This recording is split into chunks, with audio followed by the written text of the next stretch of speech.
Umum mengetahui bahawa manusia adalah makhluk ciptaan Allah yang paling unik dan sempurna berbanding ciptaan Allah yang lain seperti haiwan, tumbuhan dan sebagainya.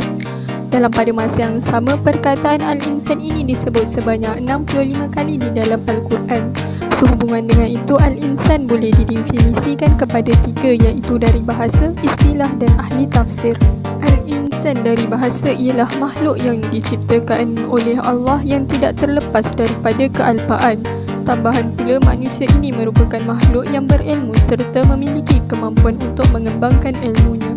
Maka dengan anugerah akal yang dikurniakan oleh Allah mampu menjadikan manusia untuk memikirkan akan kebesaran-kebesaran Allah. Namun setiap manusia diberi kelebihan dan kekurangan masing-masing. Insan dari istilah pula ialah makhluk yang mempunyai kuasa akal, kuasa pemikiran untuk maju dan berkembang. Dalam pada masa yang sama, Al-Insan ini merupakan makhluk yang mempunyai budi pekerti yang tinggi. Hal ini tidak hairan kerana manusia ini mampu membezakan antara yang baik dan yang buruk di samping bijak mengawal nafsu agar tidak keterlaluan dalam membuat keputusan. Lantaran daripada itu, berbalik kepada anugerah akal yang diberikan oleh Allah perlu digunakan sebaik-baiknya. Selanjutnya, Al-Insan dari ahli tafsir. Menurut Quraisy Bab, Al-Insan ialah manusia yang berusaha untuk memenuhi tuntutan Sang Pencipta, iaitu dengan memperhambakan diri kepada Allah dengan melakukan apa yang diperintah dan meninggalkan apa yang dilarang. Yang kedua, bagi Abdul Wahid pula, Al-Insan adalah makhluk yang memiliki keupayaan dan kemampuan untuk memerhati dan berfikir dengan situasi yang berlaku di sekitarnya untuk mengambil ibrah dan tauladan dari situasi tersebut. Manakala merujuk kepada Aisyah Al-Syaiti pula, Al-Insan menunjukkan kepada ketinggian darjat manusia yang menjadikannya layak untuk dilantik menjadi khalifah di muka bumi dan mampu memikul beban yang berat. Pendek kata, Al-Insan ini adalah golongan manusia yang dikurniakan keistimewaan dan kelebihan untuk menjadi khalifah serta memakmurkan bumi Allah dengan sentiasa berfikir rasional dan profesional. Seterusnya, kita akan melihat kepada perincian perkataan Al-Insan dalam Al-Quran. Pertama, surah At-Tariq ayat ke-5. Falyanzuril insanu mimma khuliq. Maksudnya, maka hendaklah manusia memperhatikan dari apakah dia diciptakan. Tafsir kepada ayat ini bahawa Allah mengingatkan kepada manusia agar memperhatikan dari apa ia diciptakan.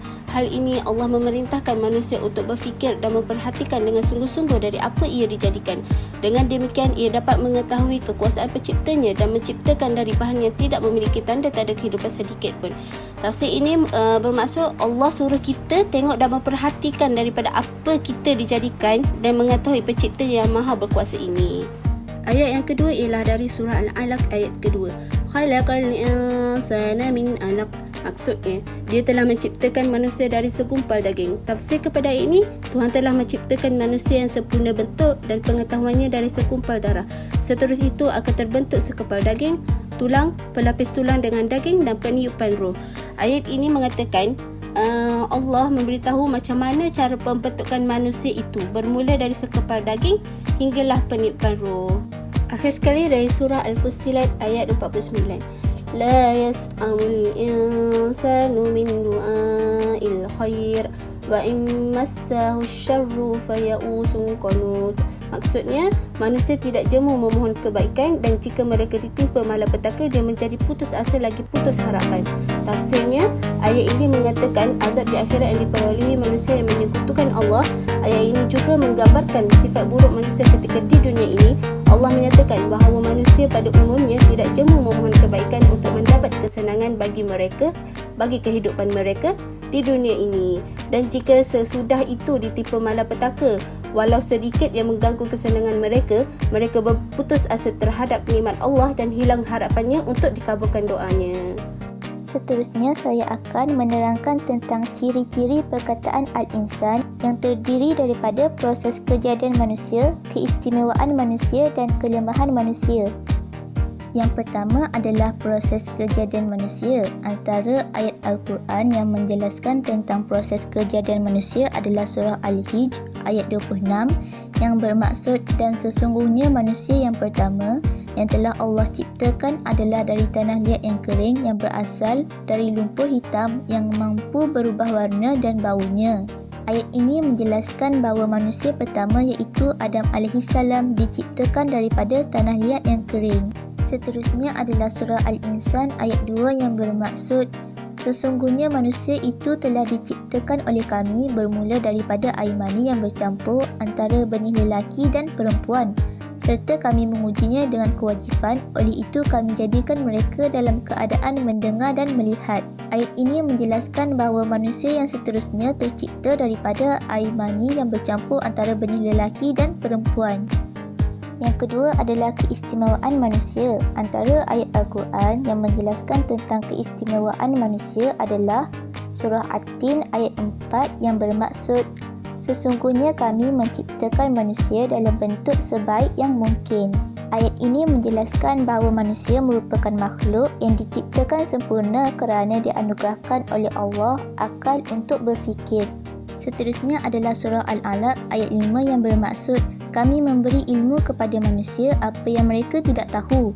Ayat ini menjelaskan bahawa manusia merupakan makhluk yang dapat menerima dan menambah ilmu melalui perantaraan Al-Qalam. Yang ketiga adalah kelemahan manusia. Antara ayat Al-Quran yang menjelaskan tentang kelemahan manusia adalah surah Az-Zukhruf ayat 15 yang bermaksud dan mereka kaum musyrik menjadikan sebahagian dari hamba-hamba Allah malaikat sebagai anaknya. Sesungguhnya manusia tersebut sangat tidak mengenang jasa budi dan sangat mengingkari Allah. Ayat ini menjelaskan bahawa manusia merupakan makhluk yang suka mengingkari dan membantah perintah Allah Subhanahu Wa Taala. Seterusnya adalah surah Al-Anbiya ayat 37 yang bermaksud manusia telah dijadikan tabiat tergesa-gesa. Kelak akan kami perlihatkan kepadamu tanda-tanda azab. Maka janganlah kamu meminta kepada kami mendatangkannya dengan segera. Ayat ini menjelaskan bahawa manusia mempunyai sifat yang terburu-buru. Apabila mereka ditimpa kesusahan, mereka pasti akan merasa gelisah.